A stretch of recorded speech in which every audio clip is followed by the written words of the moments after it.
Viongozi pamoja na wakuu wa usalama katika kaunti ya Kisumu wamelaani tukio la hapo jana la wahuni kuvamia kanisa la St. Stephen's Cathedral Milimani jijini Kisumu. Wakati viongozi wa Linda Mwananchi James Orengo na Edwin Sifuna walipohudhuria hafla ya ibada. Tukio hilo lilisababisha vifo vya watu wawili huku pikipiki 8 zikiteketezwa. Kwenye kikao na wanahabari, gavana wa Kisumu Profesa Peter Anyang' Nyong'o na kamishina wa kaunti ya Kisumu Mohamed Ramadhan wamesema hawatavumilia visa vya uhuni kutatiza usalama, huku wakiwataka viongozi wanaoandaa mikutano ya hadhara kuwajulisha maafisa wa polisi. For the conveners, we will track you down. For the mobilizers of the youth, we will track you down. And we will get you. So if you think you are on holiday by maybe staying away from Kisumu and organize using proxies here, we still track you down.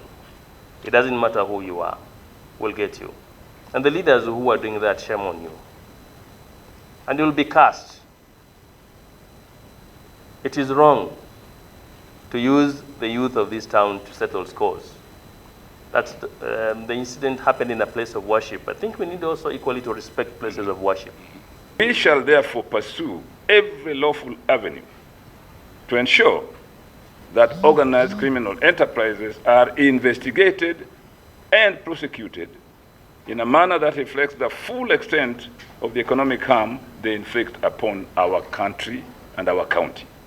Naye mwakilishi wa kike katika kaunti ya Kisumu Ruth Odinga ameshtumu tukio hilo la jana, akitaka viongozi kushirikiana ili kumaliza magenge yanayotatiza amani jijini Kisumu. This matter of insecurity and political goonism has now become a threat to all of us, especially women, girls, boys and men, and it is cascading into economic, social and cultural nightmare.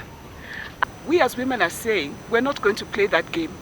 What we want is peace. What we want is for people to be able to exercise their democratic rights. What we want is for people to be able to associate. We were not consulted about whatever arrangement politicians have with each other. We should not be dragged into that. But we are being dragged because we are now affected by the sort of political reaction that we are seeing, where we have become so intolerant of opposing views. Aidha, wakazi wa Kisumu wamewataka vijana kujiepusha kutumiwa na viongozi, wakisema ukosefu wa kazi unachangia vijana kujihusisha na uhuni. Our leaders this sides of Kisumu should stop using us negatively. We refuse wadagi. We refuse to be used negatively. Politically, we are seeing a narrative that wants to become across. Mambo ya kutokuwa na usalama Kisumu ni kutokuwa na kazi. Na kazi, mimi nasema hakuna siku serikali atakupea kazi. Wewe ni juhudi lako kama mwananchi, kama kijana anayemaliza shule, kutafuta jinsi ya kuanzisha kazi. Youth, let us man up na tutoke nje, let us fight for our right. Mtu asitununue kwa hizo vitu zingine ndogo ndogo kama kwenda kuleta uterrorism. Leonard Murunga, TV Jabali, Kisumu.